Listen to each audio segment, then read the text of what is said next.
ಶಿವಮೊಗ್ಗ ಲೋಕಸಭಾ ಕ್ಷೇತ್ರದಲ್ಲಿ ಕೆಎಸ್ ಈಶ್ವರಪ್ಪನವರು ಬಿಜೆಪಿಗೆ ಬಿಸಿ ತುಪ್ಪವಾಗಿ ಪರಿಣಮಿಸಿದ್ದಾರೆ.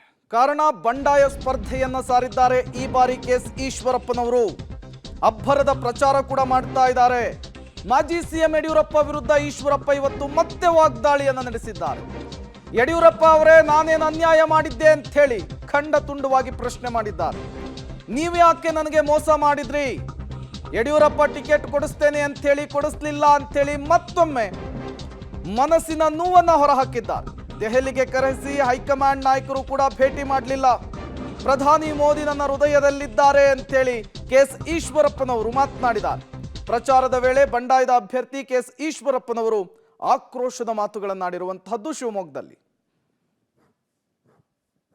ರಾಮಾಯಣ ಮಹಾಭಾರತದಲ್ಲಿ ಯಾವ ರೀತಿ ರಾಕ್ಷಸರ ಸಂಹಾರ ಆಯ್ತು, ಧರ್ಮಕ್ಕೆ ಜಯ ಸಿಕ್ತೋ, ಈ ಲೋಕಸಭಾ ಚುನಾವಣೆಯಲ್ಲೂ ಕೂಡ ಅಧರ್ಮ ನಾಶ ಆಗತ್ತೆ, ಧರ್ಮದ ಈಶ್ವರಪ್ಪನಿಗೆ ಚುನಾವಣೆ ಗೆಲ್ಲೇ ಗೆಲ್ಲುತ್ತೆ. ಈ ದಿಕ್ಕಲ್ಲಿ ನೀವೆಲ್ಲರೂ ಪ್ರಯತ್ನ ಮಾಡಬೇಕಾಗಿದೆ. ಈಗಾಗಲೇ ಎಲ್ಲೋದ್ರೂ ಕೂಡ ಶುರು ಮಾಡಿದ್ನ ಒಂದು 10-12 ದಿನ ಅಂತ ಮಾತ್ರ ಚುನಾವಣಾ ಪ್ರಚಾರ, ಇಷ್ಟರ ಮಟ್ಟಿಗೆ ಬೆಂಬಲ ಸಿಗತ್ತೆ ಅಂತ ನಾನಂತೂ ಅನ್ಕೊಂಡಿರ್ಲಿಲ್ಲ. ಇವತ್ತೇ ಚುನಾವಣೆ ಆದ್ರೆ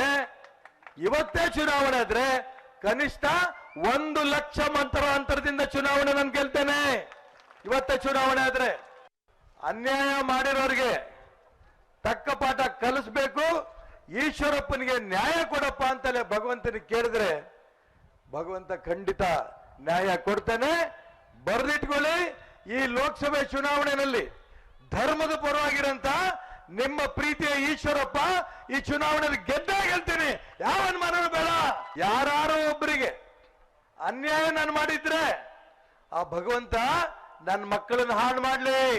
ನಾನು ಯಾಕೆ ಮಾತಾಡ್ತೀನಿ ಅಂತಂದ್ರೆ ನೋವಿಂದ ಹೇಳ್ತಾ ಇದ್ದೀನಿ, ನೋವಿಂದ. ಹಿಂದುತ್ವದ ಬಗ್ಗೆ ಕೆಲಸ ಮಾಡ್ತಾರಂತ ಹಿಂದೂವಾದಿಗಳೆಲ್ಲ ಇವತ್ತು ಮೂಲೆ ಗುಂಪು. ಹೂನಪ್ಪ, ಈಶ್ವರಪ್ಪನ ನಾಯಕ. ಈಶ್ವರಪ್ಪ ಕಟ್ಟಿದ್ದಾರೆ, ಅನಂತಕುಮಾರ್ ಕಟ್ಟಿದ್ದಾರೆ, ಯಡಿಯೂರಪ್ಪನವರು ಕಟ್ಟಿದ್ದಾರೆ. ಎಲ್ಲ ಅಧಿಕಾರ ಈಶ್ವರಪ್ಪ ಬಿಟ್ಟು ಯಡಿಯೂರಪ್ಪನ ಮಕ್ಕಳೆಲ್ಲ ಕೈಯಲ್ಲಿ ಇರ್ಬೇಕಾ? ಇದನ್ನ ಹೇಳಿ ವಿಜೇಂದ್ರ. ಕೇಂದ್ರ ಚುನಾವಣಾ ಸಮಿತಿ ಅಧ್ಯಕ್ಷ ನಿಮ್ಮ ಅಪ್ಪ, ನಿಮ್ಮ ಅಣ್ಣ ರಾಘವೇಂದ್ರ MP, ನೀನು MLA. 6 ತಿಂಗಳು ಖಾಲಿ ಇಟ್ಕೊಂಡು ಹಠ ಮಾಡಿಕೊಂಡು ರಾಜ್ಯ ಅಧ್ಯಕ್ಷ ಸ್ಥಾನ ತಗೊಂಡ್ರಿ. ಎಲ್ಲ ನಿಮ್ಮ ಕುಟುಂಬಕ್ಕೆ ಬೇಕು. ಬಿಟ್ಕೊಡು, ನನಗೆ ಕೊಡ್ತೀಯೋ? ಲಿಂಗಾಯತರು ಬೇಕು ಅನ್ನೋದ್ರೆ ಯತ್ನಾಳಿಗೆ ಕೊಡು, ಒಕ್ಕಲಿಗರು ಬೇಕು ಅನ್ನೋದ್ರೆ ಪ್ರತಾಪ್ ಸಿಂಹಗೂ CT ರವಿಗೂ ಕೊಡು, OBC ಕೊಡಬೇಕು ಅಂದ್ರೆ ನನಗೆ ಕೊಡು. ಇಲ್ಲ, ಈಶ್ವರಪ್ಪ ಪಕ್ಷ ಕಟ್ಟಿದ್ದಾರೆ, ನನ್ನ ನಾಯಕರು ಮನೆಗಿರು, ನಾನು ನಮ್ಮ ಅಪ್ಪ ನನ್ನ ಮಕ್ಕಳು ಚೆನ್ನಾಗಿ ಇರ್ತೀವಿ. ಇದು ಯಾವ ನ್ಯಾಯ ಇದು?